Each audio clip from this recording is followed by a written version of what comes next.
Welcome back to Chaos in the Old World.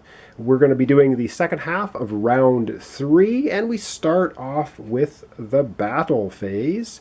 So we're going to be doing battles right now, and up at the top, of course, we have nothing in Norska, nothing in Troll Country. Our first battle is going to be happening in Kislev, so let's head over there and get rolling some dice. All right, so over in Kislev, we start with Korn. He has 2 bloodletters. He's going to be rolling 4 dice, but Nerville played his card Rain of Pus, which means every one of Nerville's units is +1 defense. So every unit he has in there takes 2 hits to knock out. So let's see if Korn can do some damage. Holy moly. Unbelievable. 2 6s. So that's 4 hits already, and he gets to roll 2 dice for explosions. So, well, he gets 4 hits. That's still pretty impressive. He can knock out 2 of Nerville's units, which is better than 4, so good playing card play by Nerville. And he is deciding to knock out 2 of Nerville's cultists. So away they go. Now, of course, Nerville has 3 plague bearers in there, so Nerville's going to be rolling 3 dice. And the bloodletters only have a defense of 1. So that's 2 hits with 1 explosion. So 2 hits. So he gets 2 hits. He is able to knock out both of Korn's bloodletters. Okay, and of course Korn killed a unit, and so he gets to add a token onto his threat dial. So let's go ahead and do that. Korn into the massacre gets a token on his threat dial for taking out a couple of Nerville units. Well, you only need to take out any number of units in a phase, in a region. All right, back to the board for some more battles. All right, and so there will be no battles here in the Empire for the simple fact that Korn played a card that says, Slaanesh played a card that said none of the figures in this region roll battle dice. So basically Korn and everyone else stayed out of there because none of the warriors would roll dice. However, Korn played a card saying nobody places corruption in here. Anyway, our next battle is going to take place next door, next and only battle. So let's go to Bretonia and roll some dice. All right, so there is going to be a battle here. We do have Korn. He cannot knock out a miniature because the only miniature here is protected by the Warp Shield, which is our Zinch unit. But there is a peasant here, and the peasant is fair game for the Korn bloodletter. So he's going to roll his dice, and 2 hits. Yeah, he easily wipes out the poor peasant, and that's all he's able to do. And that's the end of the battles. So next up is the corruption phase. And with corruption, the first part of corruption phase is looking at domination to score victory points.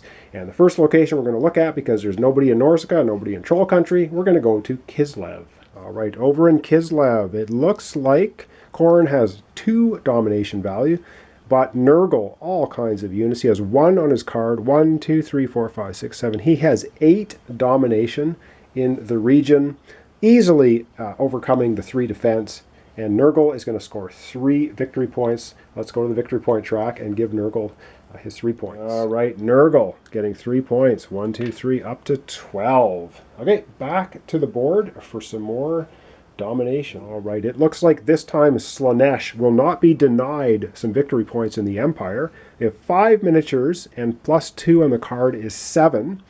The defense resistance of the Empire is 5, which means Slaanesh overcomes the resistance. And because there's a noble token here, that's going to add 1 to the victory point. So Slaanesh is going to get 6 victory points for dominating in the Empire. So let's give over to the victory point track and give Slaanesh his 6 points. All right, Slaanesh here at 3 is going to go 6 points. 1, 2, 3, 4, 5, 6. Tying Korn at 9 points. Back to the board for yet more domination, possibly. All right, we can take a quick look at Bretonia. Actually, Korn did not too bad here. He has 1, 2, 3 miniatures in here. The resistance is 3, which is not enough to overcome it. We, as Slaanesh, only have 2, 1 for the card and 1 for the cultist. So nobody gets domination in that region. There's going to be no victory points scored. In the last place, we have to look for any kind of domination. Will be Astalia. We do have 1 cultist in Tilia, but the resistance is 2. And Slaanesh has 1 cultist. You can't see him here. Over in the Border Princes, And the resistance is 1, so they're not going to score any victory points. So the only place is going to be Estalia. Let's zoom in, have a look, and see if we can do it. All right, looks like easy pickings here in Estalia. We have 1, 2, 3, 4, 5, 6 miniatures in Estalia, and 2 cards as well. And so we easily dominate the 4. We have an 8. So no problem, and we're going to get 5 points, 4 plus the 1 for the noble token.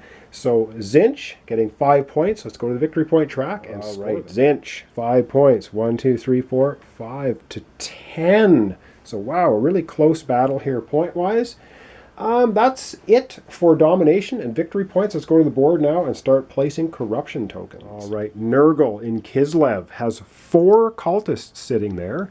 That's going to mean 4 corruption tokens, bringing their corruption token total now to 9, plus 1 warpstone is 10, getting very close to ruining Kislev.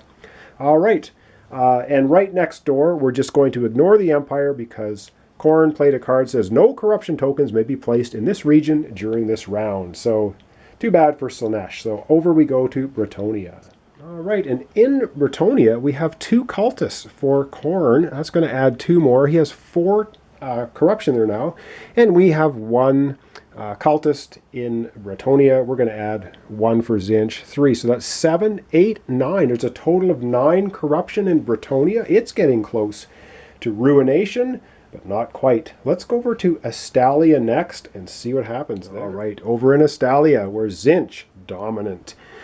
We have 5 corruption tokens already there. We have 1, 2, 3, 4, 5 cultists adding 5 more corruption for 10, total of 10, 11, 12, because warpstones count as 1 towards corruption. This place has been ruined, and we're going to take the first Ruination card and play it down. So Estalia has been destroyed, and we'll see how that works when we get to that part of the phase. And no, I have not forgotten about putting tokens on the wheels. I will mention that again very soon. So Tilia, we're going to put 1 corruption token for our 1 cultist, and over here at the Border Princes, Slaanesh gets 1 corruption.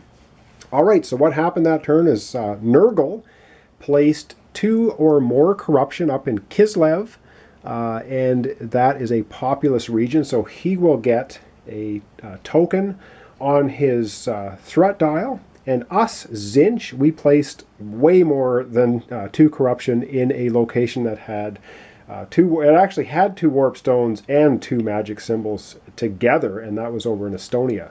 So Zinch is going to get a token on his threat wheel, and poor Slaanesh once again gets nothing. So let's go to the threat dials and place a token for Nerville and 1 for Zinch. All right, poor Slaanesh. All right, 1 for Nerville, 1 for Zinch.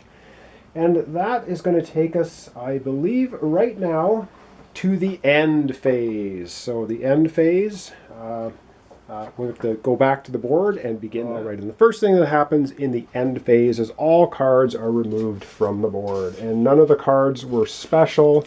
The only card that could have remained was the one in Estalia here, but Estalia has been ruined anyway, so that's kind of irrelevant. So all cards come off the board. Next up is we resolve hero tokens. We don't have any hero tokens, so we're not going to worry about it. The step after that is to resolve the old world cards, and again, cheating. We do not have any old world cards with ongoing effects, so that part of the end phase is not going to happen. And then we score ruined regions, and that's right here. So I'm going to zoom down the board, and we're going to show you how we score a ruined region.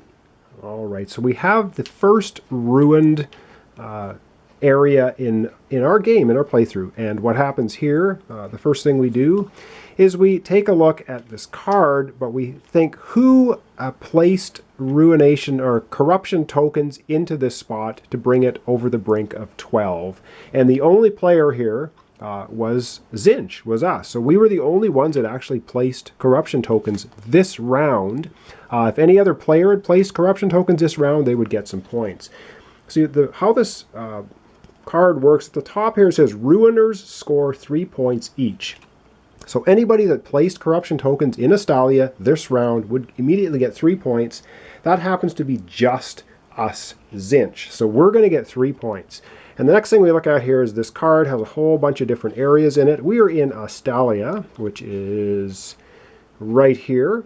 And we are the first player because we have the most corruption tokens of anybody in this zone. In fact, we're the only one with corruption tokens here, so it worked out well for us. We are going to score another 9 points. If anyone else had corruption tokens in there, they would have got 4 points, but there are no other corruption tokens. So Zinch is going to get a total of 12 points. And this card flips over, and all of the corruption tokens go away. And now this basically becomes a dead zone. You cannot place corruption in there anymore. You can't play cards in there. You can't summon any miniatures into this location.